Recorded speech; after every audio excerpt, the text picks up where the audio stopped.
You are. Didn't you know we planned it? Well, Carmen, you could join in the top part. No, you don't do top parts. Not close enough.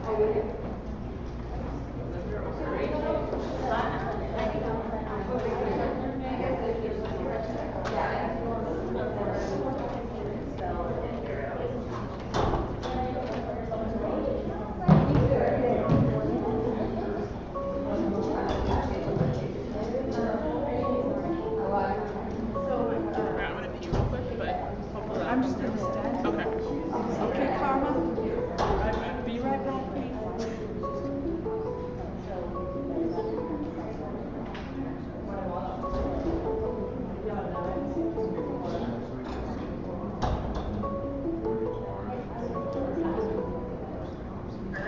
Sally. Hello. Can you hear me? Hey. Oh, good. Okay, let's keep you on this phone. I'm good. How are you doing? I'm good. Sally, I'm glad to get you, and we're not going to hang up because, Jesus, calling lines are what they are, right? So, Sally, tell me how do I say your last name? Chum, okay. And Sally, can you just stay on the phone? And what I'm going to do is start the conference, make quick announcements, introduce you, and then tell me what format we should follow. What format should we use? So you're going to introduce me and I can start talking and then we'll probably play the video, right? We were trying to figure out how to have you in the video, and we can't figure it out. No, I think it'll work. Sally, just don't hang up, and we'll minimize you and put up the video. Exactly. Okay, so actually we'll start with the video. I will introduce you, and then I sent you questions, or you may have a different presentation format you'd like to do. What format? You said you want to start with some questions, that's fine. Actually, would be great. If not, I can just answer some of the questions that you said. Oh, Selly, those were the questions. Should I just one by one ask the questions and let you answer? Yeah. Let's That start. would be perfect. That would be really great. Wonderful. We'll start that way, and then we'll open up for audience questions. That sounds good, yeah. And they're really a nice group. We're having a good conference, and they like what you work on is so amazing. I think people will really enjoy this. Okay, great. I'm excited. Great. Sally, can you stay on the phone? And we're just gonna silence you for a moment, and I'll get back to you in 5 minutes if you can just hold on. That's okay? Thanks a lot. Okay, talk to you in a few. Okay, sorry, you're in charge of tech. Yeah, that's fine. Okay, so I'm wondering the paper that you had the video on. Can I use that for a moment? Of course you can. No, and we're doing.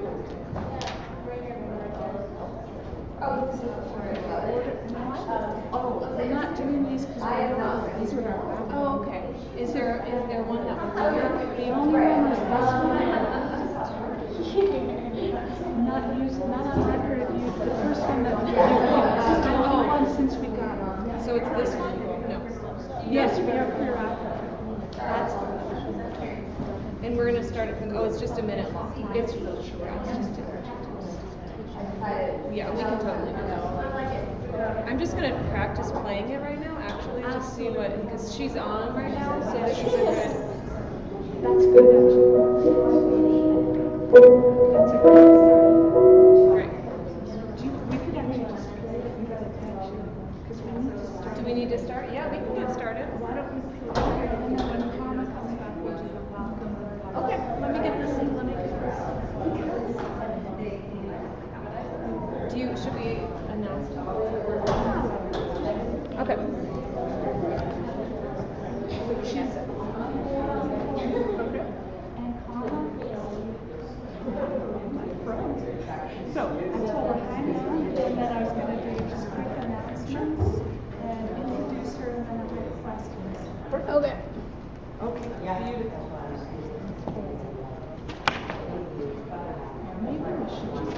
Yeah, I'm gonna, are you Actually, ready? and then I'll just do the phone. Oh, Yeah, go ahead. Thank you. I know, I know you're bigger. Thanks. Oh, you're fine. Is this thing on? That, I think is on.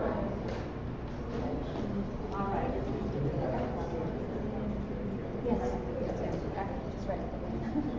Okay, good morning, everybody.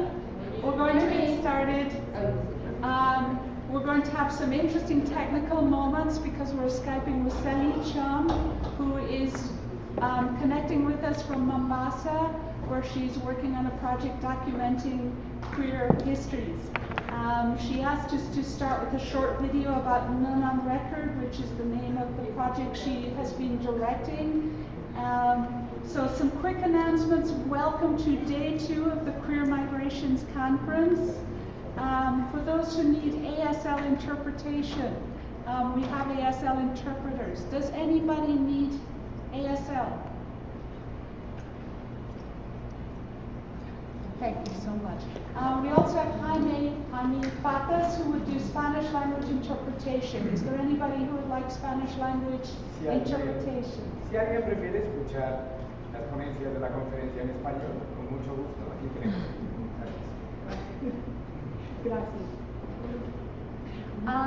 We have a film crew who are going to tell us what they're doing and what they like from you. Thank you. Good morning, everybody. Thank you so much for letting us, especially the organizer, for letting us crash a party here. From what we heard last night, because we arrived yesterday, it's an amazing conversation. We are part of Quad Production, which is a not-for-profit media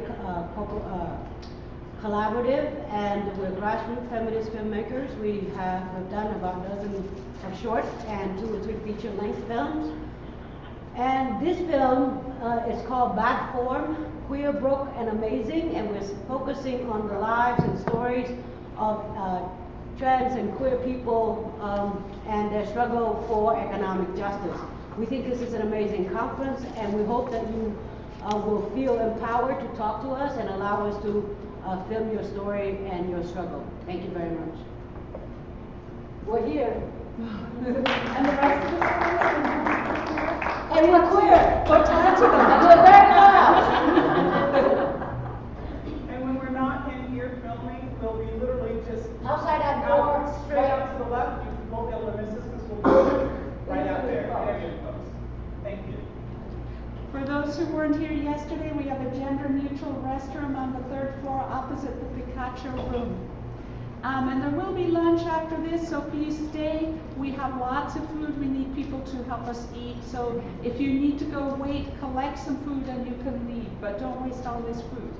And I want to acknowledge James Leos, who's in the audience, who is the generous funder of today's symposium. Thank you very much, Jim.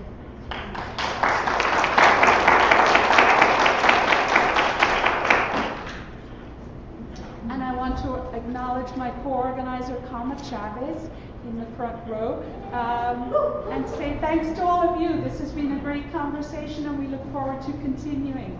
So I'm going to briefly tell you a little bit about Selly. She asked us to play this short clip, and then we're going to try and talk to her on the phone. I had sent her questions that she'll talk about, and then we'll open it up for you. So please bear with us as we work with all this tech.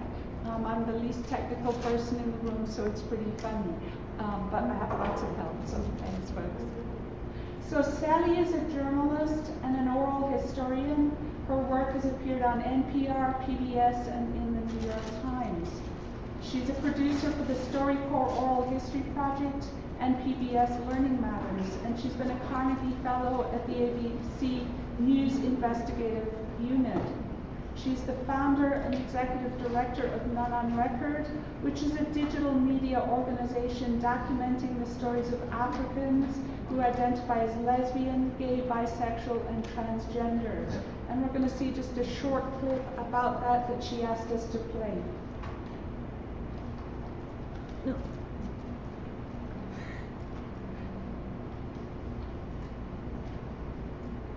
Okay, Karma, help please. Thank you.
Selly, are you there?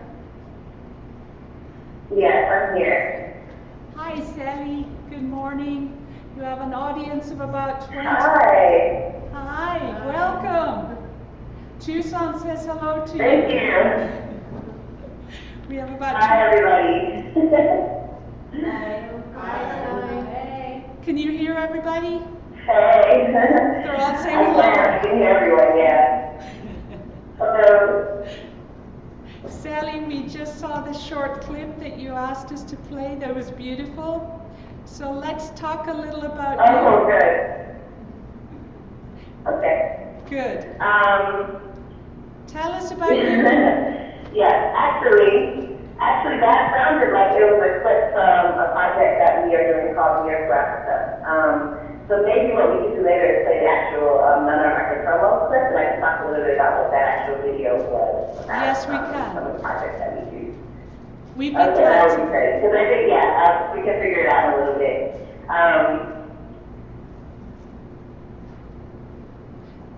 Sally, tell us about you and how you came to start None on Record. Okay, so I started None on Record in 2006. And it was a couple of years after the murder of Fanny and Eddie, who was a prominent LGBT activist from Sierra Leone, West Africa. So when she was murdered in Freetown in 2004, and this was a few months after she had she had just spoken at the UN and she talked about the realities and experiences of LGBT Sierra Leoneans at the time. So she had returned home. And a few months later, she was murdered very viciously in the offices of the organization. Sally, So at this time, I was actually living in Chicago. Yes. Sorry, if you could just go a small bit slower because so that people can catch all your words. So you were talking about the murder that caused you to start this project. Yes, it was the murder of Fanny and Eddie. Fanny and Eddie, Who was a prominent activist in Sierra Leone. She was a lesbian. She was an LGBT activist there. And she had been murdered in 2004. And when she was murdered, it was the first time that I had ever, her murder hit the news. It was all over the papers. And it was the first time that I had ever seen or heard of an out lesbian applicant, pretty much, ever. And so this was the first time I was seeing it in this context. It was in this context. So it's important to also explain to the audience a little bit about my background so that it makes sense as to why this would have such a tremendous impact on me. I'm actually a West African. I was born in Africa, so I was born in the States. But I have a very strong relationship with my Senegalese roots. I'm actually half Senegalese. At this time, I was doing a lot of LGBT work in communities in Chicago, primarily working with young people of color and media documentation. And there was definitely an absence in terms of stories that I was hearing or I was giving about LGBT African experiences. So when this article appeared and it talked about it in the context of such a vicious murder, it made me really wonder what were some of the stories of LGBT Africans, not only in the diaspora but also on the continent, and where these stories were being documented and how it was being archived. And so I wanted to know. And from there, I began the process of collecting oral history from LGBT Africans, first in North America, so that included the United States and Canada, and then eventually moving to South Africa, which was the third country that I collected in with, and back into West Africa, Senegal, Gambia, and then eventually into East Africa. So that's how the record started, and it started primarily as a documentation project. And we moved into a lot of other different projects at this point. We worked with LGBT organizations to train them on digital media. We produce not only audio-based media, but we also do video documentaries. We're really growing in terms of helping to create space for LGBT African artists on the continent. There's a lot of different work that we do, but it started as a documentation and oral history project. Can you tell us about the choice of the name None on Record and your decision to call it a project about queer Africans? Sure. So actually the name None on Record came from, I think it was probably my second or third interview. And it was an interview I did with a gay priest from Nigeria named John, who was speaking asylum in Chicago at the time. And I asked him a question. I said, so can you tell me any words or ways to describe LGBT people in your ethnic, your native language of Yoruba? And he was very silent for a long time, and he said, I have none on record. And I remember taking that interview, and I remember thinking about it for a few days afterwards, how he had said that I have none on record, and it just kind of stuck with me. So at the time when we contacted named the project, when it really started to go, there was the first thing I thought about was this farm of none on record.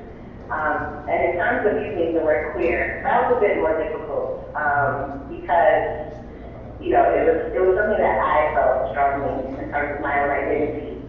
But in terms of the African context, it seems like maybe not the best word to use to describe. But I did an interview with a woman from Sierra Leone named Tisha McCoy, and she described herself as queer. And she said the reason that she described herself this way is because there was a mag of all of her different identities. Her lesbian identity, her African identity, and also being a diaspora African identity as well. And so I felt like, okay, that's good. So she also identifies with this term. And I like the idea of it being an umbrella term where, it can include so many different, identities, whether it be lesbian, gay, bisexual, transgender, queer, or whatever people want to call themselves, I like that. So we decided to call it sort of for Africa. Thank you, Selly. So I wanted to also ask you, the project began with a focus on queer Africans in the diaspora, and then moved to incorporate queer. Then you began to include queer Africans on the African continent. And what are some of the challenges of creating a project to address both groups, and why is this really important to do? Well, in the beginning, it wasn't necessarily that there was an emphasis on diaspora African experiences. It was just that at that time, as a young person and actually, video-based project, it was the easiest place for me to want to spend my business. So it was easy for me to get to, LGBT Africans in Chicago or New York or Toronto. And after doing a lot of interviews in Chicago, New York, Toronto, San Francisco, we were able to get funding and support to actually expand the project into Africa, first Southern Africa, and then West Africa. So it wasn't so much that I was consciously thinking that there was a separation. I felt that, in terms of stories, we have so many diverse stories on the African continent, that's the diaspora community. So to me, it just seemed like it was coincidental to all of them. But in the beginning, it was really what I did, where we saw. It wasn't even until 2010 where I documented in the UK for the time series. Where we did a series of documentaries about LGBT Africans in the UK, that we were able to actually go into Europe and start to look at some of the experiences of LGBT Africans there. So in that way, it was, I think sometimes in the beginning it was characterized as just like diaspora thing that wasn't on the continent, but it was, because now we are based, in Nairobi, and work with LGBT activists in East Africa, Hispanic activists, and I work with Southern stuff. So in that way, I know it's a little bit around way to answer your question, but that's kind of where the philosophy of the approach comes from. And it's there's been a lot of, in my mind, there's been a lot of, I think probably the only way that we collect differently is around thematic things. So we're doing some story of family, we're doing story of religion, things like that. But in terms of activism, all of it is pretty much local. We try to have as much of it as possible. And I know you asked me a second part of that question, but I lost it somewhere. So you can re-ask it. I'll have to re-answer it. Well, Selly, you started talking, the next question I had, which you're beginning to talk about, is how the None on Record project has grown and changed over the years in a very organic way for you. Okay. As I talked about earlier, we started as a audio-based documentation project. I'm not sure I made that clear, but it was a radio-based project, so we were collecting to distribute on radio. And then as time went on, we began to work in video and photographic medium in terms of collecting documentation and archiving. When we opened up I did a training in 2010 in Kenya and Nairobi at the Gay Lesbian Coalition of Kenya. And several of the activists there wanted to find a way to keep this ability to train individual media within the region so that it was sustained. So that group of activists actually worked with me, worked with me to found the American office in Nairobi. And primarily what we do from this office is work with LGBT, East African organizations and individuals teaching and training, facilitating basically how to document individual media, and also lots of production. Actually, that's why we're in Mombasa right now. We just finished with the LGBT organization here. With video and audio based training. And so that's a lot of what we put a lot of our energy as this document story. Later next year, we're going to actually host our first ever social arts festival, which is going to bring LGBT African artists from across African diaspora to Nairobi for 3 days to share films and music and literature. It's really exciting for us. So we're moving to a space in which we are really engaged about how to be part of creating an innovative space so people can share and have ideas, new things can come from it. And then eventually I'd like to go back to producing some stuff, because I actually love producing. my first love, but right now we're focusing on really beefing up our training program, and then, moving into this idea of creating an innovative space. And we do have some organizations still to help them, create documentaries about their work and things like that. So we do produce, but it's great to see some more story production in the future. Selly, how exciting you have something coming up next year that will bring all this together and expand it. Tell us, tell us how people become involved and what are their concerns. They must have concerns, and how you address those. You mean how people give their stories, or in terms of? Either way, like people maybe want to become those who collect stories, or people maybe want to tell you their stories and have them be collected.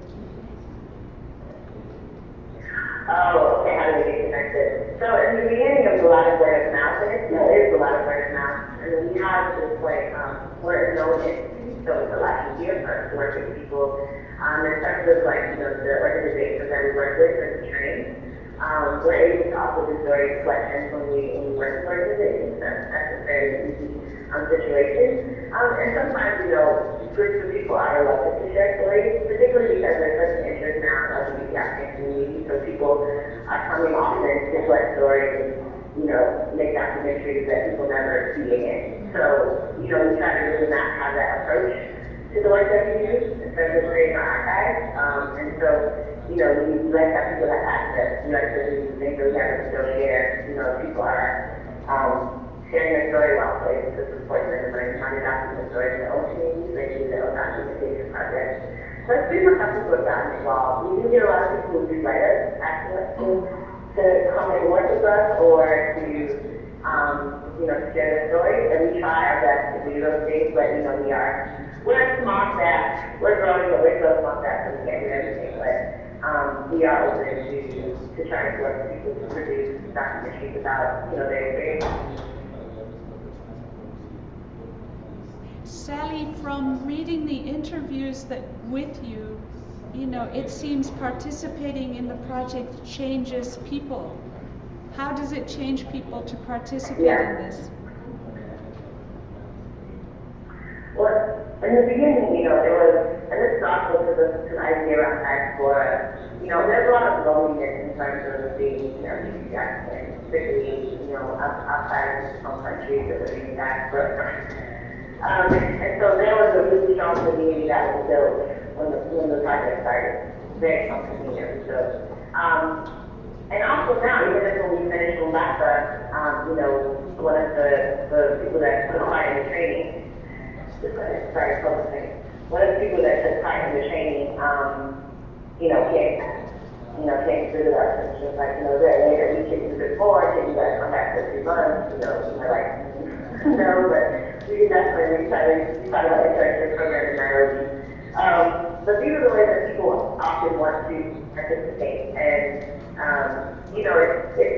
it's something that I was really excited about, and it's great to see that the community itself finds it very useful, and finds it sometimes healing to be part of this sort of documentation project, or organization even, and then the ideas around visibility and identity, so people become more visible. It's a very empowering thing for people within the context of safety. So it's been a really tremendous thing to see how we have been, really accepted and taken on by the community to work as a truth.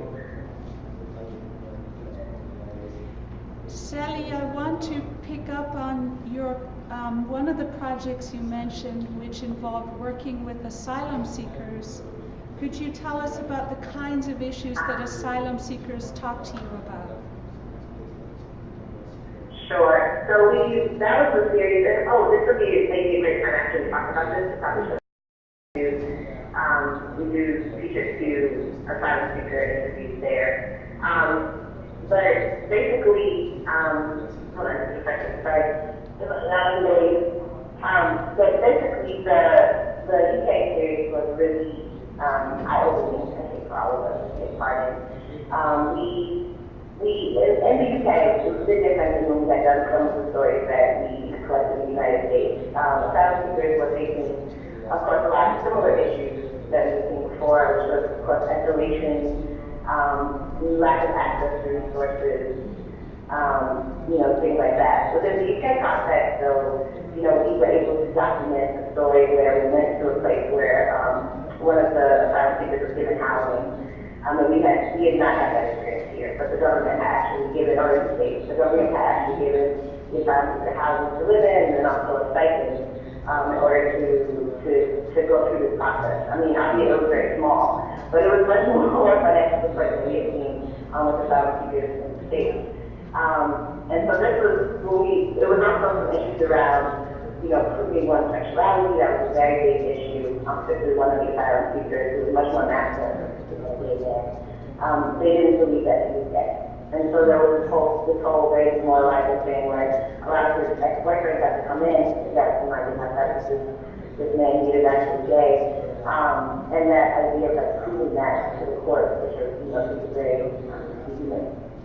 Some of the other things that we actually documented was, when the asylum seekers came from Uganda to London and was housed in very, very bad conditions in the detention center in Portugal, we say, for 4 months, and it was a very, traumatic experience for him. He was eventually released, and then he was forcibly removed back to Uganda, and it ended up being his lawyer was able to actually get him to come back to the UK. Ended up becoming something that was a legal, forced relocation, where officers had come to his house and beat him up and dragged him away, put him in detention, and put him on a plane, and he was in Uganda.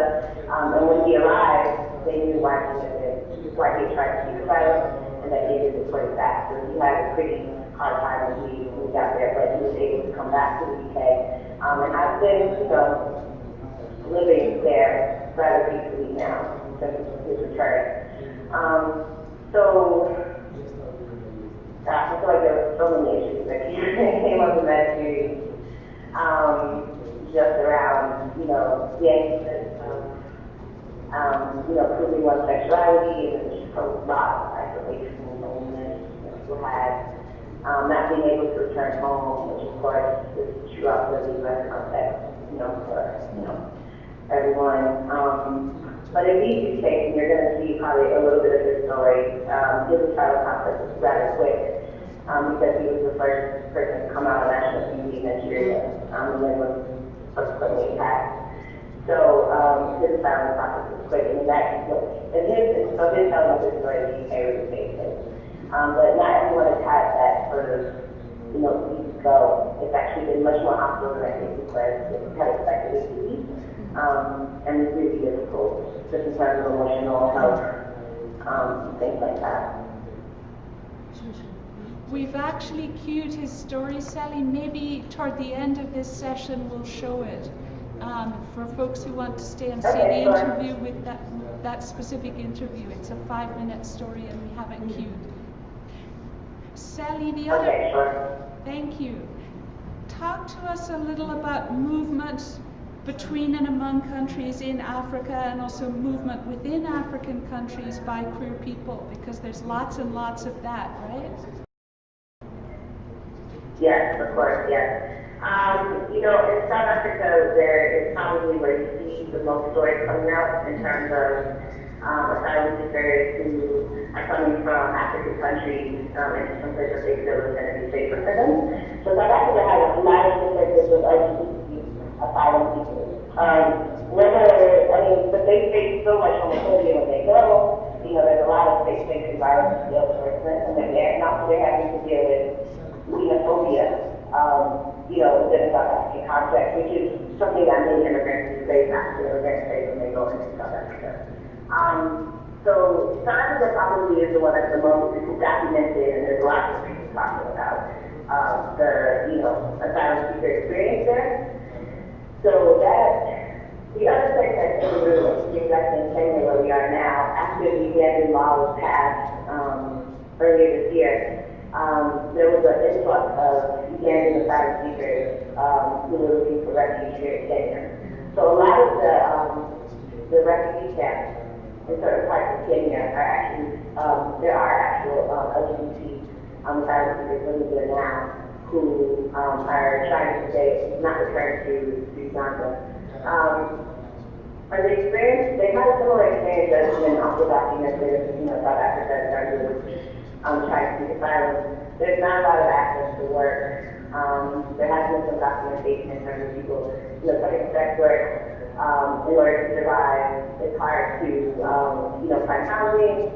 In the beginning, there was a lot of, support from the Kenyan LGBT community to support, the Ugandan LGBT actors that were coming. But of course, because of the level of, the fact that there's not a lot of resources within the community, most people are already sort of hanging on by a thread, honestly. So it wasn't possible for people to house people in a long-term way that ended up meeting that people really needed. So those are some of the issues you have, and of course, with that, it's just basic things like, there's no access to healthcare, so you get, services here. Of course, there's no access to work, not having access to shelter, and still because the society is quite conservative and honestly quite homophobic, there's not a lot of things to talk about, the fact that, we are, suffering from this trauma from being discriminated against because of LGBT. And then there's not a lot of community in Kenya. It's a very strong environment, LGBT community. There's just not a lot of resources to really take care of some of these activists that come to seek asylum or Uganda. So that's been what we've seen so far, mostly in Africa. Of course, LGBT people, like any people, are moving constantly across the borders. When we did, stories in Senegal in 2008, I think it was 2008, it might have been 2009, sometimes my years switched, but a group of gay men were arrested, and then they had to flee. So a lot of them flee to, left from Cote d'Ivoire, which has been reported to be a bit more lenient. And then people could get to Europe. There are a lot of people in Europe as well. So people move as the heat goes, different than what they have to move. They have to migrate. But it's been difficult in terms of the people from the continent to find really supportive spaces. Not just even if they were still Europe or the US. Every place has its challenge in this context. So. Selly, one more question and then I'm going to open it up. What would you like to tell us about None on Record that I haven't asked you yet? What would I like you to tell? What would I like to say? I feel like the question is thorough. I think. Well, it's something that I had pretty good now. We have about 500 stories from South America. Family members, people coming out, all these great amazing stories, some very, very sad stories. And that's tremendous to have an archive like that in existence. And, in the future, we'd love to be able to actually have it available for our community members, people who want to do research on LGBT experiences. And I think that's for, stories and testimonies. In terms of our training programs, they're really incredible to see. We trained in Kampala and Ghana for the bill passed, and there's people who were those activists during that time. It was a very challenging time. But, people, resolved to document and to speak out with the community. And you see also, we did a training in Kenya in the town hospital, right up in Great Victoria, for about 2 weeks. And from that, to see some activists take their own media projects was really amazing, and then being able to support them to continue their work now, is incredible. So, I think, as an organization, as a founder, it's amazing to see how, I remember picking up that mini disc recorder a long time ago, mini disc recorder, and traveling and interviews, the Mission Master Boys, Toronto, our experiences. Being a lesbian from Sierra Leone, to see right now that we're able to, hopefully usher in the next generation of documenters from Africa who can use digital media to do that. It's really incredible. So I'm excited about it. The staff is going really exciting, so that's good. It's good education, and then the community itself has been amazing to work with. So maybe I can talk more with the questions that come from Q&A. That sounds great. Sally, this is really exciting and amazing, so let's open it up for questions. There's a little bit of delay, so we'll just take it slow. Okay. Who wants to talk to Sally?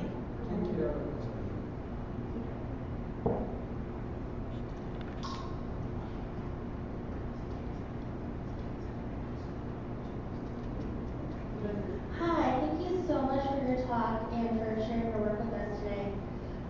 You had mentioned at one point that one of the obstacles for asylum seekers, specifically fleeing the Uganda-long communities like Kenya, was proving their sexuality. Could you talk a little bit more about that, or any other impediments to accessing asylum as one of the kind of coping strategies with this new law? Sally, were you able to hear that? I wasn't, I'm sorry. Should they come here? Yeah, they're gonna have to go to the. Folks, come up here and talk to Sally. Can you repeat it for me? Yes, I can, Sally. The question will be repeated in 1 minute. Okay. Go for it, and just go slow. Hi, Sally. Thank you so much for sharing your work with us today. I think we're really honored to be able to hear about the motivations and what you're doing. And I had a question. You had mentioned some of the struggles with people fleeing the Uganda law and going into Kenya, and that one of the issues of getting asylum is proving sexuality. And I was wondering if you could talk a little bit more about that, or any other struggles or impediments to accessing asylum that sort of happen through that process, kind of structurally, or whatever people are encountering. Okay, so you wanted to talk more about some of the experiences that asylum seekers were, the struggles they were having in terms of accessing asylum in the UK? Yeah, perfect. Okay, cool. Yes. So the asylum seekers that we met, in terms of I initially talked about the proving of the sexuality. That's actually not very uncommon. It wasn't uncommon in terms of some of the issues that were working with LGBT asylum seekers in Europe at that time. There was a very research project that came out that talked about the countries in Europe that offered more asylum off the left, and then what were some of the things that people were facing. So when we got to the UK, we did see a lot of those things in their life in terms of playing out in the lives of the asylum seekers we were meeting. One was definitely, one homosexuality, which really is, it's one of those things where, you have a very masculine, bush-looking man, but they assume because he's an African that he might be lying about his identifying as gay or homosexual in order to get asylum in the UK. That's a big deal. That's a big thing. People lying about being gay.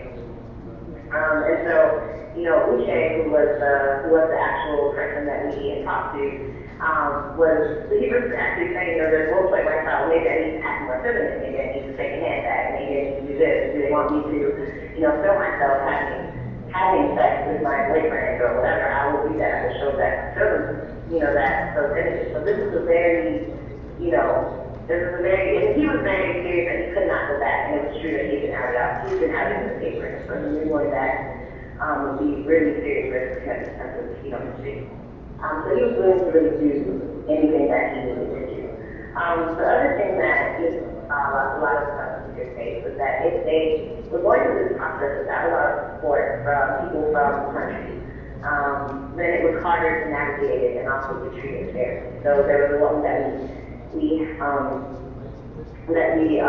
featured in the series, who, if her partner had been British, had gone in and demanded that she be released, so she was also detained illegally for 24 hours, and then had got a lawyer for her and done all these things. And this is her word. So she's very sure she would have been deported back to Zimbabwe. That there was no way that she would have been able to convince the court because she had basically, a cultural informant or an ambassador to the state. She was able to actually, get her asylum, and then also raise some issues in terms of the treatment of, asylum seekers and also detainees and the spaces that she was held in, and the detention centers that she was held in.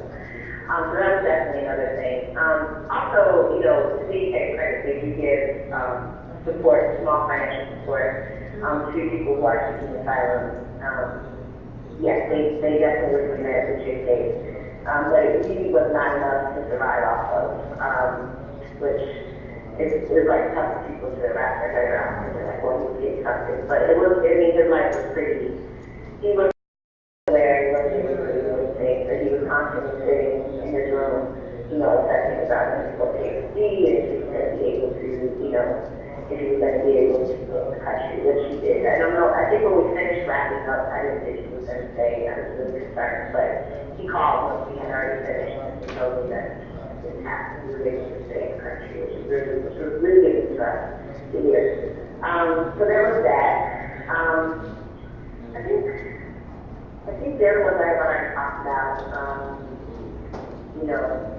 for extension and protection. So these are some of the things I think we're doing.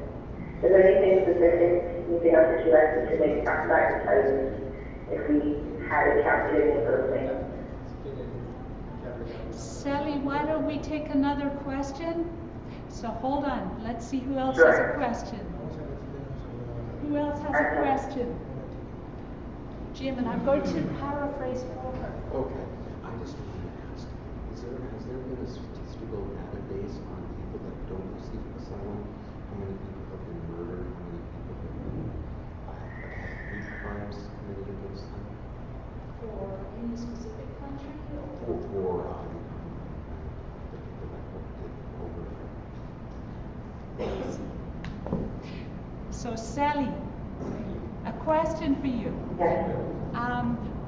And I'll see if I got this right. Jim Leos would like to know, is there any statistics about the numbers who do and don't get asylum? And then in reference to Uganda, do we have information about hate crimes or murders? Any kind of statistical acceptable reliable data. Okay, so the first question was, I didn't quite catch the first one. Do we have statistics on numbers of LGBT applicants who do and do not get asylum? Do we know the numbers at all? Okay, got you. And the second question was about statistics about hate crimes and murders in Uganda? That's right, yeah. Okay. Yes, actually, that was a number that we were trying to get as well in terms of who got asylum and didn't. And we actually were not able to get that number either. So I never actually got the number in terms of how many applicants who filed for asylum for around other issues were granted and dismissed at that time. Particularly, in the European context, it wasn't documented in that way. It was very difficult for us to find, so we did it timely. I'm not sure if it's different now.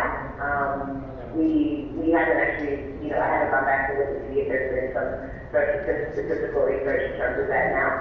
But I didn't have the number then. And I'm not sure if they've been keeping those numbers in the States either, because when we started to even look at asylum seekers, it was probably in 2007.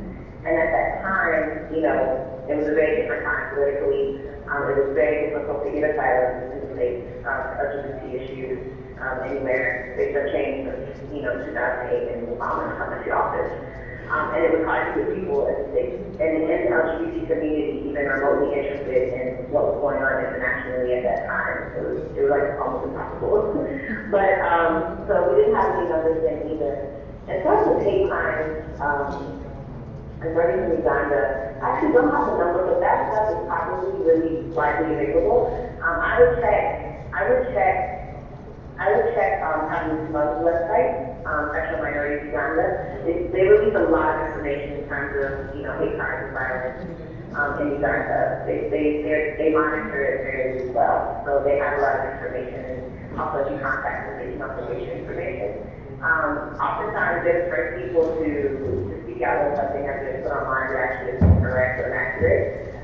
Meaning that, there's always some video coming up with someone being set on fire and then they was the game and killed the village. But it turns out that that's actually not the case. And so they do a very good job of really being clear on what it is and what isn't and what's been happening in the country. So I would check that out as a resource. Sally, can you say that website one more time, please? It's the organization is called Sexual Minorities Uganda. Thank you. Okay, let's see if we have more questions. Other questions for Sally? Carmen Chavez. I'm just going to ask you, as someone who's sort of a Western and African activist, if they've got any pushback for being Western?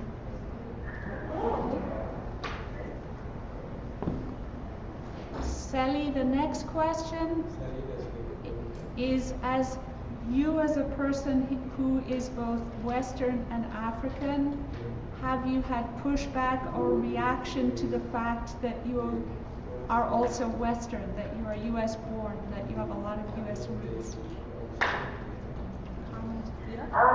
Yes, of course. Yeah, I mean, but that is something as a diasporic African you experience, even if I was, if we were just talking about something else. People are always like, well, you're from the West, so you wouldn't really know. I mean, that's probably something that's understandable. But I think, in terms of doing this work, one of the things that was really important to me as a diasporic African was that, I did have a lot of access to, tech training and education. And I wanted to make sure that the communities that I worked in, on the continent also were able to have some access to that too. Because at the beginning, I started to feel a way about traveling into communities, documenting, and then moving, and then producing work that would then play like on NPR or something like that. And so it became a bit of a struggle for me in terms of like, what is this really doing, and how is this benefiting the community that really need it, And so with that, the creation of the training programs, et cetera, sort of came into being birthed. And that has been a way in which we've been able to sort of give back. In terms of, my authenticity and those kinds of things, those are like just definitely conversations that I welcome. it's interesting because growing up and being raised the way that I was, it was never any kind of idea that we weren't African people.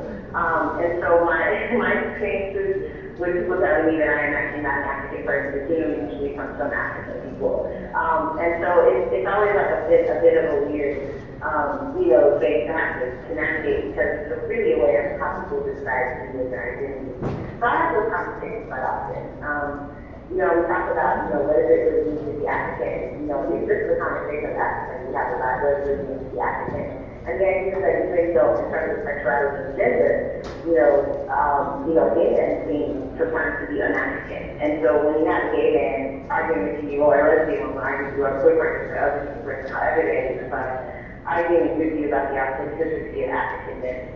It's interesting because in a great context, they themselves would be proud from their authenticity because of their sexual identity. So there's a lot of things I think in terms of how we categorize ourselves and how we think about, what is really African. This comes from, colonization. It comes from a lot of lost issues in terms of seeing ourselves as a very, very, very, I would say we are very diverse people in terms of ethnic groups, in terms of language, in terms of culture, but then also in terms of how we think about, our sexuality. We're not going to all be one way. So, this is definitely conversation that I have often. But on the flip side of that, I've been able to do this work because, I am African, but also because I respect, the communities and the people that I work with. And so, oftentimes it can be a non-issue, or it can be an issue, but, we work through it as much as possible. Thank you. We have another question, Selly. I was interested to read Sure. about her development of satellite programs in Nairobi, Dakar, and Johannesburg. And I wondered if she would just talk to us about maybe the reasons that she was compelled to make those satellite. She will specify the program. So no satellite projects is what I'm interested in. Okay. Satellite architects. Selly, one of our audience members was very interested in the satellite programs that you've had in Dakar, Senegal, Canada, and elsewhere, and she wanted you to talk about why you decided to develop these satellite programs. Okay, that's a really good question. It doesn't answer the fact that you use the phrase satellite is really interesting. When we first started working out of New York, our satellites were actually in Toronto and Johannesburg. And we had a short satellite, US satellite that cost us seconds. It was something that we couldn't expect because we were a small organization with a very small budget at that time. And when we were doing that work, it was really about people who were really interested in documentation, working within those areas, geographic spaces, related to documenting legit resources to them. Now, as we've grown and focused a lot of resources, I think our budget has like quadrupled in the last 3 years, partly because now we're based in Nairobi and we work with the region, the African region primarily, so we've been working for the last 2 years. So that would be Rwanda, Uganda, Tanzania, Burundi, and Kenya. So that's what we're focusing greatly on our work. And so after, I always thought we would have an office in New York and then we have one in Nairobi for a while. And now it's just become that we moved the New York office to Nairobi and we work from here. And now we're moving into Southern Africa in terms of training. During our first training in March in Mozambique and Mobutu, and then, we'll be moving to India, etc. And then I would love to come back and work in West Africa and support the creation of an office there. There's been we had some requests for it to come to Burkina Faso, which has been great. We're really excited about working there and also working in a French speaking country and doing some training in French, which would be really fantastic. And West Africa, which is team, unfortunately, slightly ignored in the last couple of years. It's actually not funny. It's really sad and frustrating. I've been really, kind of ignored. Nigeria been passed to zero pretty much without any kind of, international, uproar. There was some, but not much, not in terms of what's going on in Uganda. So, in a lot of ways, it would be great to work in West Africa and work with organizations because there's so many doing really exciting work. And we want to amplify their voices, to document their struggles, that's going to also have some of their organizations came and take listen. So I think, in the next couple of years, build our Southern Africa program, primarily focusing on countries outside of South Africa, and really work to support youth documenting and, other different ways that we can come, create programs. Thank But you. then it would be a really good place to think about how we are as a transnational organization moving to West Africa. Okay, so, Hello? yes, thank you. Let me see, what is the next question? Or a follow-up? Did you have a follow-up on that one? Well, I have another one, but I want to make sure. Who else would like to ask a question? Have a Yeah. follow-up. Good. So how, Okay, we'll come back in. yep, how does the work look different, or how does it look differently enacted in these different locations? Because I'm sure it's not. That's good. Yeah. That's good. Hi, Sally. So a question. Hi. The next question is, how does the work look different and get enacted differently in different locations? Okay. Okay, so there's a couple of different ways to answer this. Now, in terms of access to media, we already have a lot of mainstream media. It's actually what we're actually doing for launching this program that we have to talk to you guys about a later date. But there isn't a lot of support in terms of mainstream media for distribution of stories from the communities in which we work at this time. So, and when we're working from North America, it was easy to distribute in North American media, spaces because it's just the way that it is culturally there. In terms of the asylum seeking series, it was very easy to distribute that on PBS and other platforms, and so that was done, and it was great to get people to watch it. In terms of working within East Africa, we don't have those same resources. And so one thing that we've done, and I'll answer this in several ways, but first I want to talk about this. So one thing we've done was, of course, use the internet and the interwebs to distribute, the stories of LGBT Africans. We have a project called We Are for Africa, which is basically, that's what you saw in the video, that project, which is basically a community curated space, a visual space. So we've had about, at this point, I think we've had about 15 curators from across the African continent who have given testimony and stories and pictures and all kinds of things, talking about things like love, family, religion, activism, education. So that has been really interesting to see everybody excited about, curating the space themselves, taking their friends and stories from, India, Kenya, Uganda, Senegal, Nigeria, etc. So that's been great. In terms of the documentation work that we're doing within the region. Now, in Kisumu, we were able to do a very, very, really solid video documentation project, or actually training. So that group is making visual media, that they feel comfortable to distribute online, which is great, and was, really welcome, and I'm very excited about that. In terms of what we were doing in Kampala, it was much more focused on audio-based documentation models. So we were using, H2 Zooms and sound editing, in order to support people documenting, but also being able to produce some of these stories and to, digest the clips. And then we had a small photographic component. But most of what people were interviewed were not very willing to put their face to their voice, which is how our project actually started, which is why we started in audio first.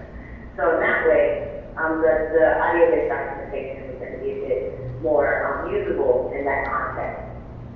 And probably, as we're thinking about moving into Zanzibar, Tanzania, etc., next year for the Swahili training, it's also going to be a similar setup in terms of using audio-based documentation and training for those groups opposed to video specifically. So that's the place that we've had the most success in terms of using video media and actually groups being able to use it after we train has been in Kenya in terms of East Africa. And that is because of the fact that, there is just a much more open conversation around LGBT issues. Although, there was a film that was recently banned, those things still happen.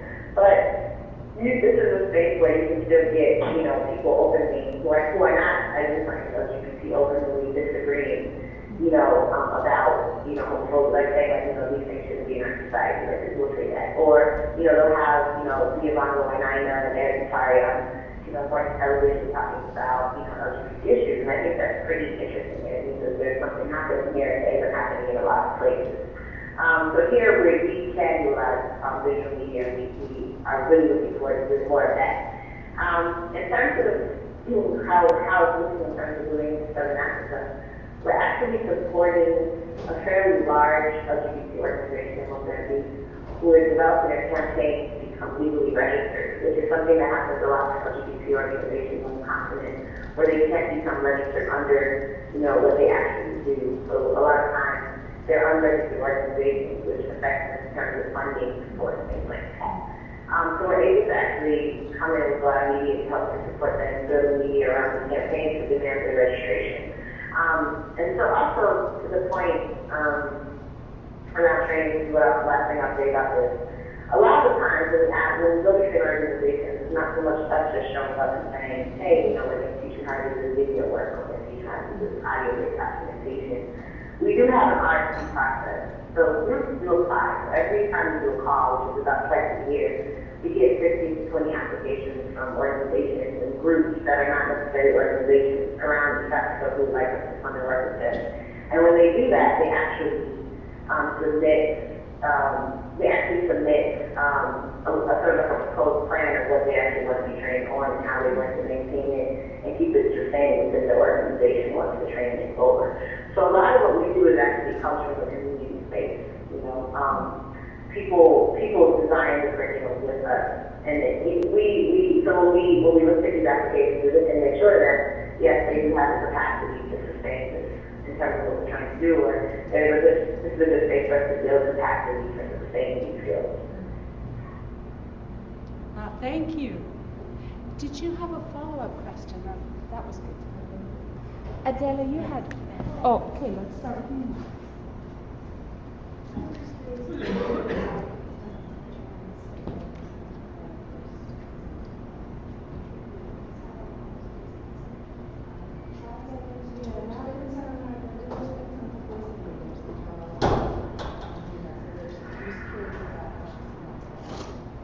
Let me try. And you'll just correct me if I can do it quickly. It's a general question. Yeah. It's not. So Selly, hi. The next question is to Yeah. tell us, if you could tell us more about trans identities in Africa, and also conflicts about it, differences, different formations of trans in different parts of Africa. Max, you want to? Okay, sure. Okay, so there's a lot of much more visibility in terms of transgender people, particularly in East Africa. The issues are very similar to the trans issues that are going on in the state. For reference, I would say that for reference. I'm not sure if people who work with trans states. I'm just specifically around, you know, migration and immigration. There's a lot of similar issues, you know. Healthcare, access to healthcare is a very big thing for the trans community. I can talk to you about the trans community in Kenya and Uganda, where we've done several trans documentation projects. Actually, we're working on one right now with a group called Selly Thiam that's out of Nairobi. That is a trans group that is working to change the attitudes of healthcare practitioners towards transgender people in Kenya, which is really exciting work. So a lot of the activism that we've seen has been in terms of looking at having access to healthcare, being able to find doctors that are going to be able to treat people in a way that isn't discriminatory. Also access to sexually silent surgery. There was one that was supposed to be done here in Nairobi, and at the last minute, the person who was going to have the surgery was on the table. At the last minute, it was stopped from happening. So there's still a battle in terms of doing that, even though some of the doctors would like to do it and don't have issues with doing it. It's just that the government won't let it happen at this time. But the trans organization here was just able to fight in the courts to be registered as a transgender organization, which is a really major big So that happens here. The trans activism, in the beginning what I was doing was a lot of actual trans male activism, like for example, the gay, the LGBT, we should say LGBT, movement in Uganda was sparked by a trans man named Victor Mukasa, who's now living in DC. He's a very awesome activist. But he came out as, at that time, living in an eventually transgender. And there's a lot of very, very prominent trans male activists that are in the movement in Uganda in terms of, working for equality there. So the other issue, the training that we did in Kampala actually was primarily trans men in that training. And there was a lot of issues coming up in terms of access. They were young people, still in their, mid to early 20s. And a lot of their issues were around access to education and people that keep out of school because of their perceived gender identities. And even after the bill had passed, people who at that time in the training who were in school were subsequently kicked out of school, and oftentimes kicked out of their homes by their parents. It had a tremendous impact on so many people's lives right away. So it was a very difficult time. So they have access to education, those are issues, access to healthcare, that's a major issue. In terms of access to employment, very difficult for people, particularly people who have a different sort of gender identity or cannot be perceived within the cultural context the way that people assume that they should be. It's very hard to employment. In terms of what's going on in terms of housing, is also a very huge deal. There's a lot of people who get kicked out of their homes. That happened in a large number, particularly in Uganda after the passing of the bill. People are living 10 people to a one-room apartment at some point, so it was really difficult to get those stories coming out. So in some ways they're very similar. Also in terms of incarceration, it's very difficult if someone is arrested for whatever reason. They'll be put in the general population. For example, if they're trans women, they'll be put into trans male general population. So, these are very real issues for people, and it's an issue that a lot of trans people have around the world in terms of, having a livelihood, and they're very similar here in East Africa, for sure. Thank you very much. Okay, let's see who else. Anybody else? Adele, you have another question. I can, and really she answered it, I think, with Hannah's question, but I wonder if there's anything more to say about the shift from sound project and audio to audio-visual in terms of vulnerable populations. Selly, could you say a little more about shifting from strictly audio projects to audio-visual where vulnerable people are involved? What are some of the issues, the considerations, or your experiences? Putting faces to video work, or to visuals, like in terms of portraits. Okay, so when we started in 2006, there weren't, even in diaspora, there were not very many people who were able to be photographed or to be video recorded. But that has changed tremendously, and even continental UK, it was not that people were just like, oh, it's not going to happen. So we were doing a lot of audio recording, which was really actually quite nice at the time.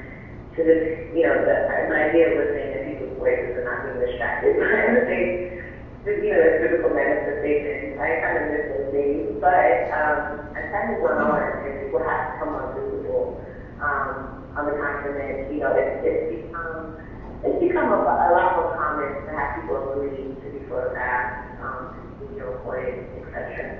Now, oftentimes, the people who are so excited they want to be video recorded, they want to be photographed, and we kind of have to step in and be like, we don't want to say, that this is something you shouldn't do, or, this isn't always people's choice. But we also want to protect the people that we're working with, and also, just be really clear with them with some of the things that can happen, if their face is, put out for the world to see. So, we do a lot of ways. Like I know, whenever we're going to document training or we're going to, do a series, we really start to talk to people about the pros and cons and what are some ways that the organization may have support.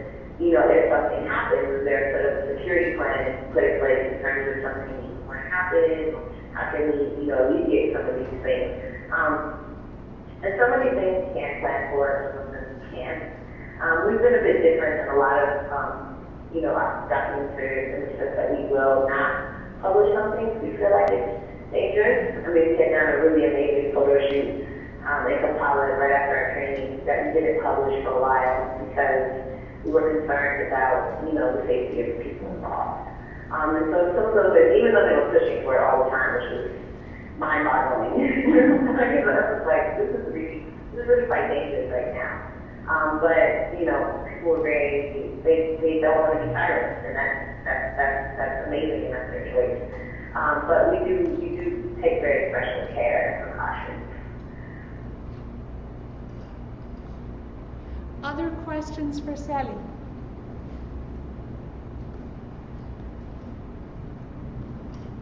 We could say goodbye to her and see the short video clips. Yeah, the video would be great. Selly, we're going to say thank you so much for your amazing work, your beautiful presentation, and we're going to look at some of the clips. So please join me in thanking Selly.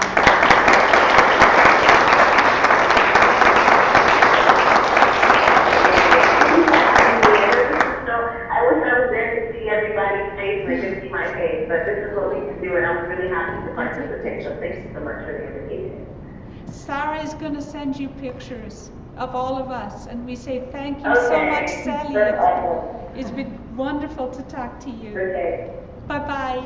Okay, take care. You too. Bye. Let me get these videos. So we have two videos. One is a man from Nigeria, the first man to come out on Nigerian television, and then a woman from Zimbabwe who came to the United Kingdom and sought asylum. They're 5-minute videos. This is the one she mentioned. I said it was a crazy idea. There was a need for somebody to say something, to challenge the misinformation spread by the government, by the religious fanatics, and everybody in the country. The Nigerian president made a statement that no gays in Nigeria. There was these people blame God, and I was so angry. If the president thinks that there are no homosexuals in Nigeria, there's one. How did you discover that you were gay? I was the first person to come out openly as a gay man on national television in Nigeria. But they have a home with a man I know. Where I'm not condemned, I'm not regarded as an entity. And I was going to express my heart desire. I could feel the disgust, the disapproval. People don't believe that anybody is gay by nature. I'm not going to be forced into marrying a woman because society wants me to. The director was getting calls from the network, from the heads of the network. But it's a live show, they cannot stop the live show. I could feel the walls collapsing around the two of us. So I mean, in a country like this, how dare you come out and say you are gay? I became tough, obviously, so it doesn't appear as though we were promoting the lifestyle, because I knew that would be the problem that the network may have. And I remember thinking to myself, willing more mentally not to be taken by that.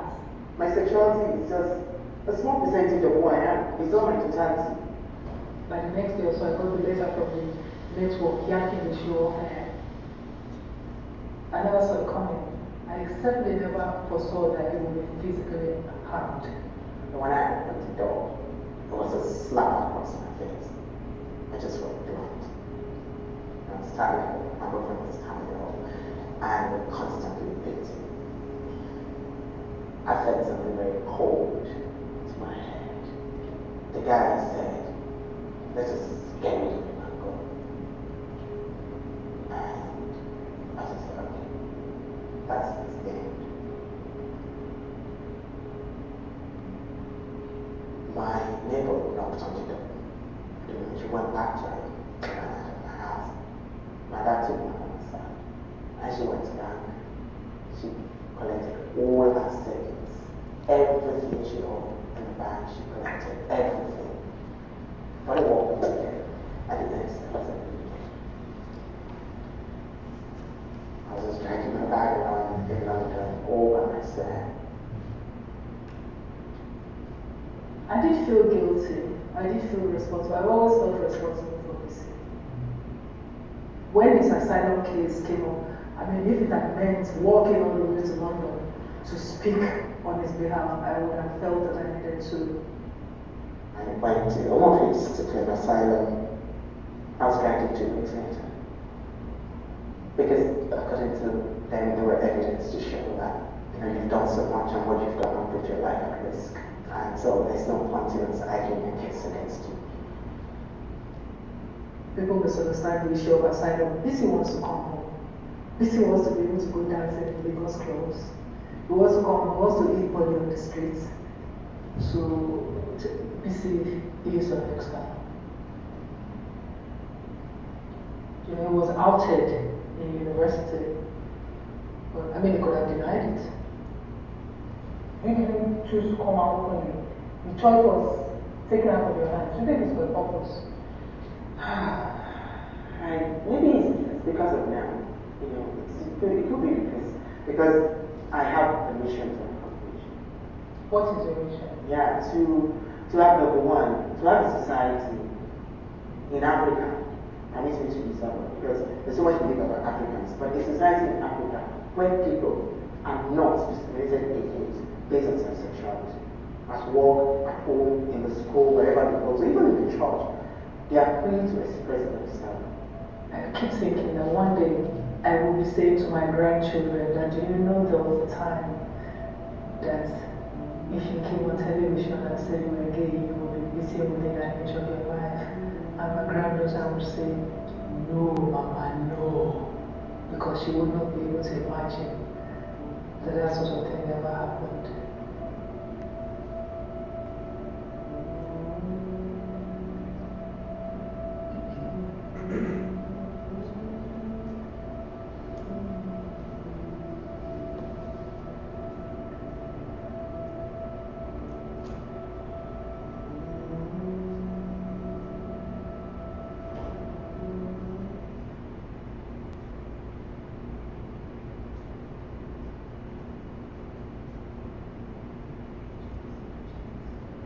I left Zimbabwe because I was very different, from every other girl that was around me.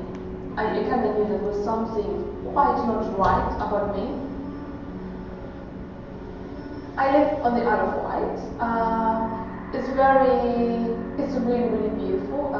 There's the bushes. It's very green. Me and my partner, we usually take a lot of walks in the wilderness.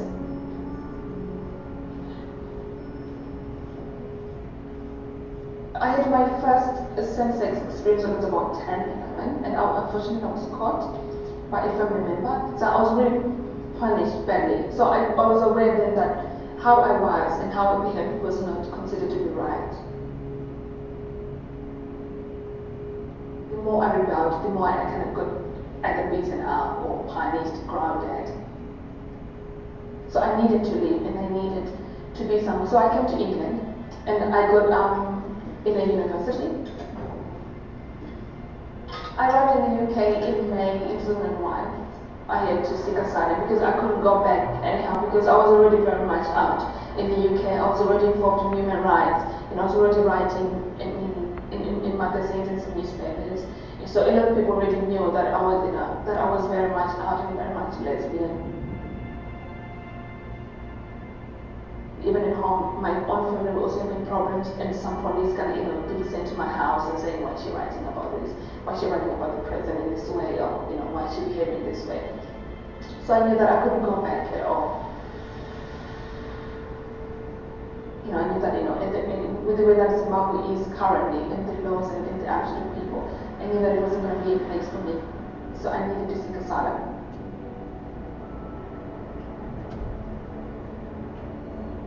It was a very hard, demeaning process. But then from the moment that I decided that I was going to seek asylum and I walked into the Home Office, they made me feel like I was a criminal. I was detained for about 24 hours, which has been probably so far been the worst 24 hours of my life. You know, taken away in the middle of the night, bundled up in a police car, and kind of driven for like 3 hours in the middle of nowhere at night. You know, I've always felt that I can do anything, be anyone. But at that moment, I felt really, really scared and really, really unsure and very uncertain about my tomorrow. And I didn't know what was going to happen to me, whether I was going to get beaten up, whether I was going to get raped, and what was really going to happen to me, or whether I'm just going to be, you know, left out in a cell.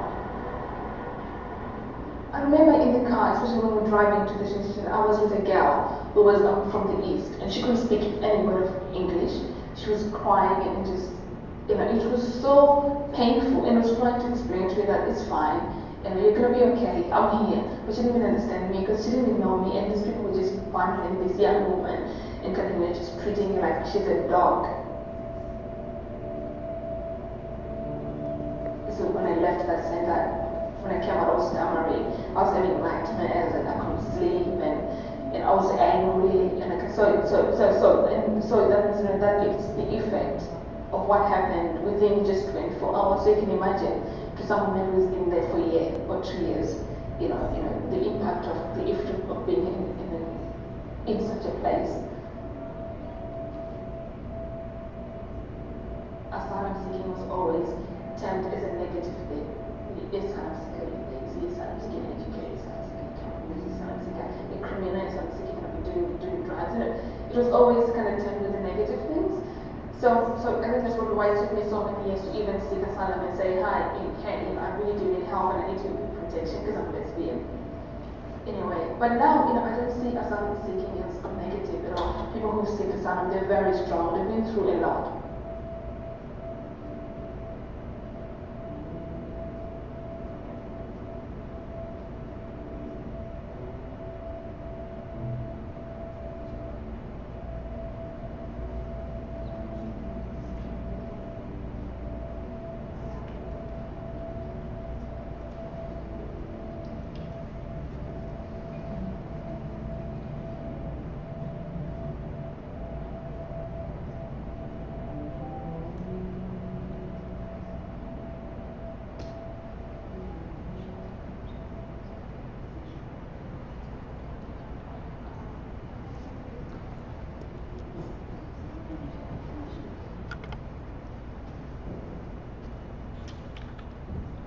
So Sally had mentioned both of these videos briefly. Yep. And we have a scholar of film and rhetoric who, you know. Not exactly a scholar of film, but work in documentary media for sure.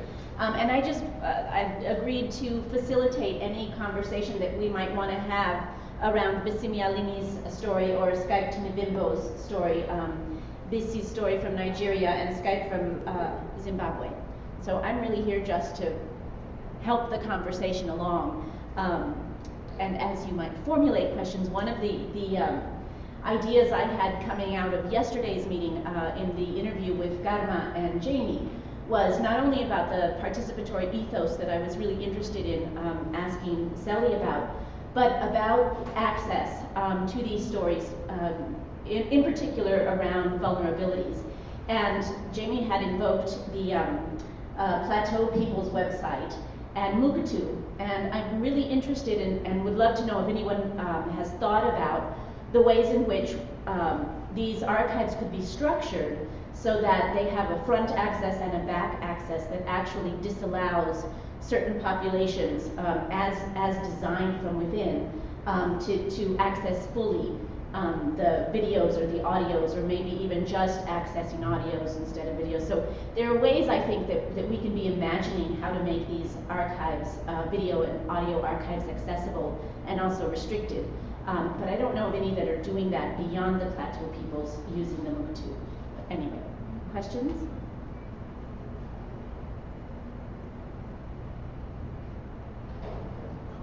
Yes, please. I think that they should always capture the IP address of who's accessing these videos, because there's a lot of info that can be gained by IP address of people that are accessing. And I suspect that they do, but I don't know that that's always put to good use, if you're wondering, but yeah.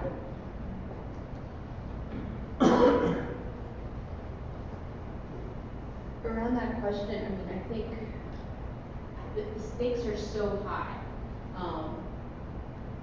that I would worry about depending on the security of an online system to control that, because anything can be hacked. That's right. And the stakes are so high, I wonder, is it worth it for us as scholars to have that information to be able to play with and do our scholarship with, if people's lives are on the line? And if people aren't comfortable putting their face to audio, then I don't think we should try to pressure them to put their face to audio or video. Susanna, I agree, absolutely, and I love the Selly's response to that, right, where she not only acknowledged, well, one of the very first questions, she responded so well by saying, it's about respect, so whether I'm seen as a Westerner or whether I'm understood as West African, it's that back to the decolonizing methodologies and the practices of respect. But I also really appreciated that she said it's something that is decided from within, so we can judge the vulnerability in one way, but knowing that that person is also making an informed decision. And yeah, I really think that the difference between audio, I would have liked to have explored that a little bit more. I was most excited about the sound component of the project, because I think of the different ways in which it can be made less, still not invisible, but not fully outside of the realm of anonymity.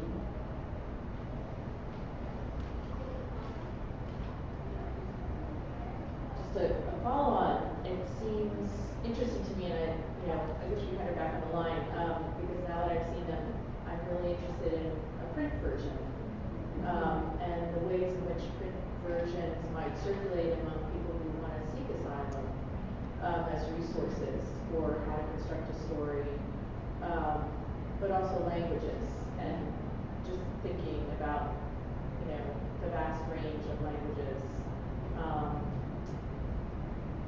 I mean, on the one hand, like, audio is wonderful, because you don't have to work, it is more accessible in many, many ways than print, but I just wondered about print as a medium as well. Well, Ethna had asked me to facilitate as a plan B in case we couldn't make the connection, so I really enjoyed the opportunity to explore more of Selly's work.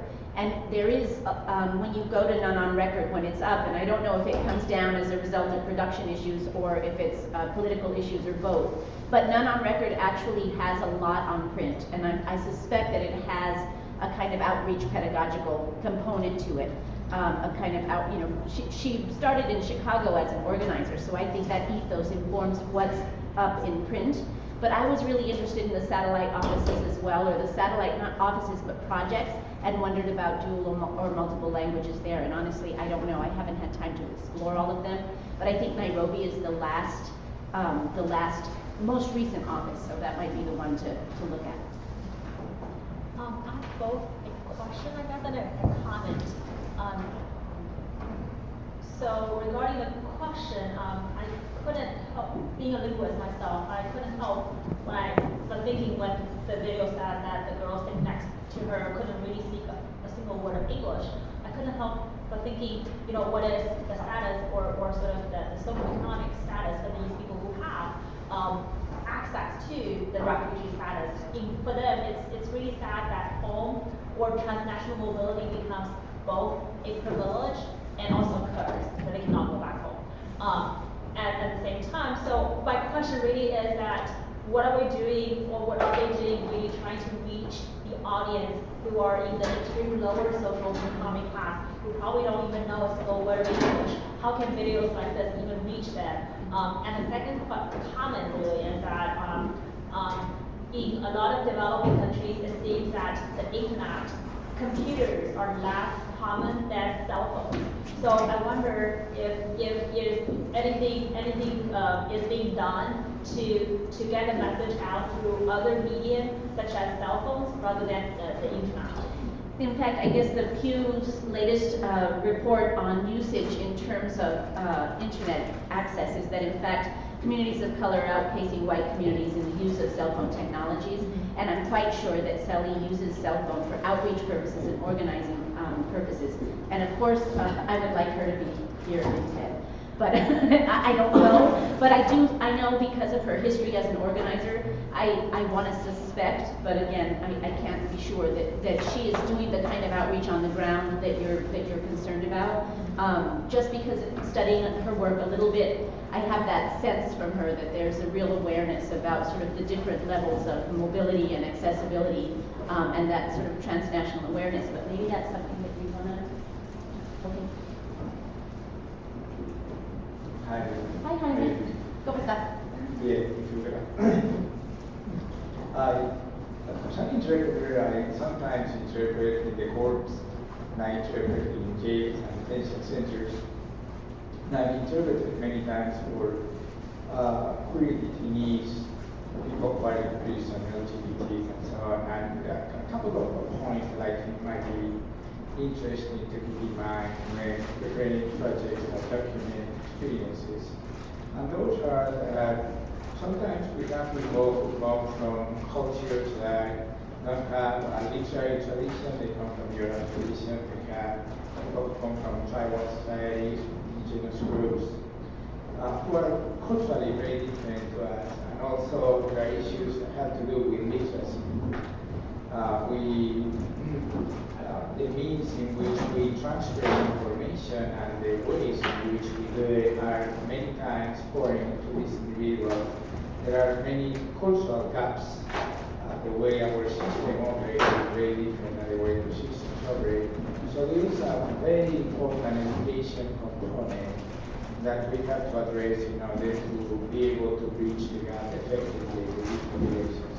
And also, particularly, an interpreter many times in jails, detention centers, refugee centers, very secluded centers with a culture of their own that is many times very hostile to non-standard behaviors of any kind.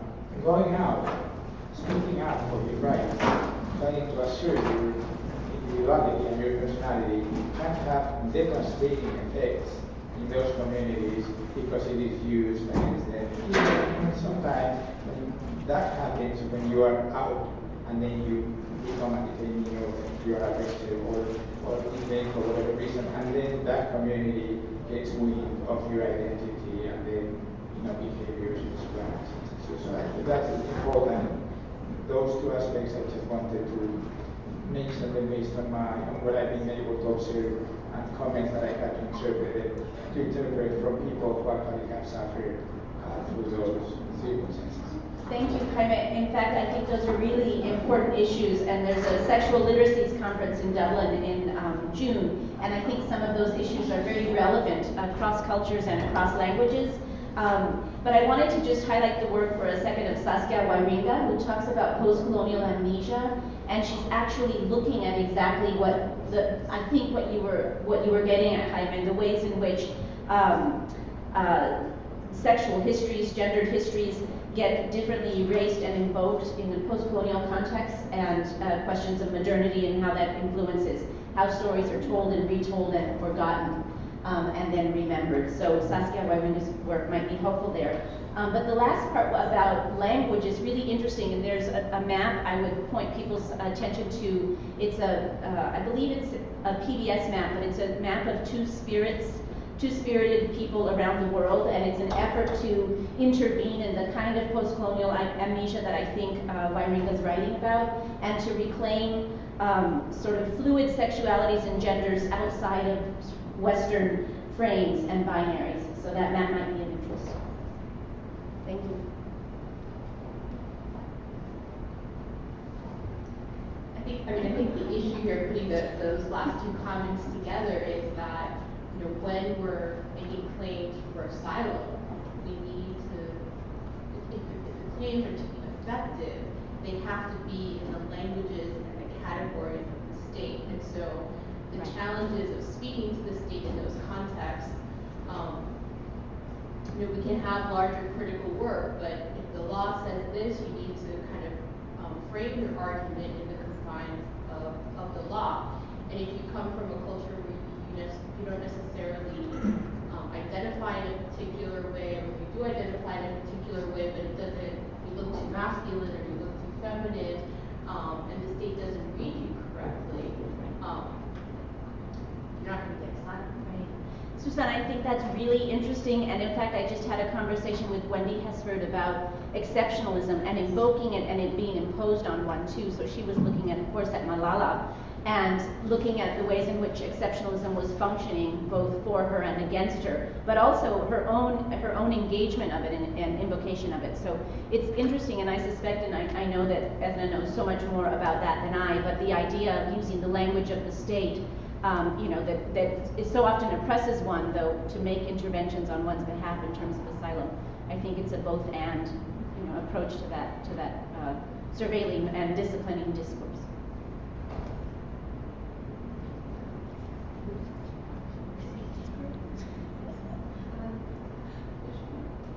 This is just a follow-up from Susanna's question.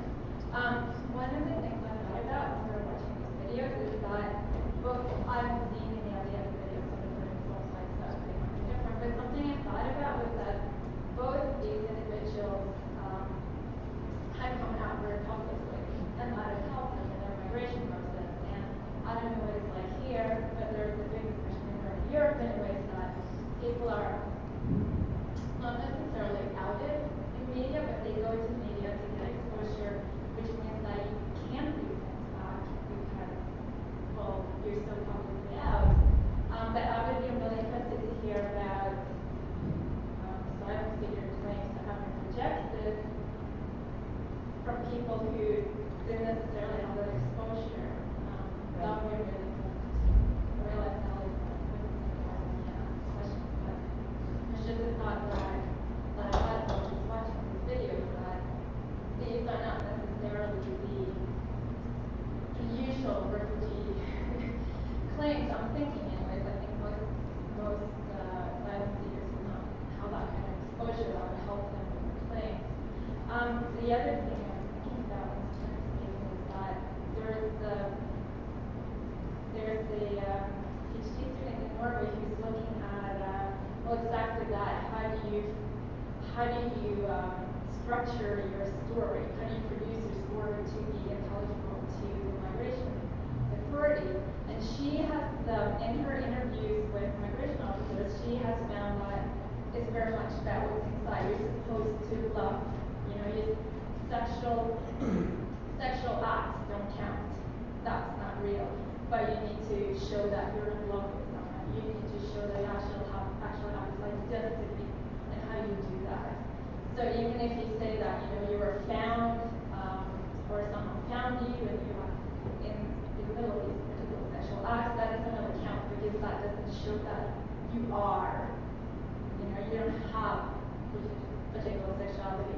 It just shows that you were engaged in these sexual acts, and then that's not enough. You have to be. I know very little about the Norway project, and I don't know if that project is actually feeding into the archives that are getting developed there. But I don't know about them, so I can't comment. But I find that to be really interesting, and I see in youth-led media that I've worked with, oftentimes youth will produce particular dominant narratives to make, I think, legible the message that they have, but in it subvert in other ways. So I have that to draw from, but honestly I don't know that example, but I find it interesting. I would draw your attention to Juana Maria Rodriguez, who has actually written about asylum seekers who have failed in their attempts. And also, just as a reminder, B.C. Alimi was first outed, so went to the media, I think, probably somewhat strategically after having been outed, is how I understand his story. I think we're, I just want to make a well, it's just a comment on the last comment, which I appreciated. The journal Sexualities has a special issue coming out on lesbian, gay, trans asylum seekers in December. It is co-edited by Rachel Lewis and Nancy Naples. Some of the work talks about, and it's very interesting too, the differences by country and by region, because certainly some of the work is about asylum seekers in Britain, particularly gay men, having to film themselves having sex to prove that they are gay. And we do need to think about the violence of the state that demands these kinds of documents, because there is this discourse of fake gayness, which really needs further investigation. So I just wanted to mention about that and how different that is from the language of love and affect that we were talking about the other day. But that the terrain is always changing and the issue is always the violence of the state. So I really appreciate all of those comments. And how do you make yourself legible to a violent state? And what does it mean to do that? So some of the new work will be in the issue of sexualities in December. Thank you so much, Adela Licona. Please have food, bring food to people. We will resume at 1:15 with Julio Salgado. Thank you very much. Thanks, Stefana.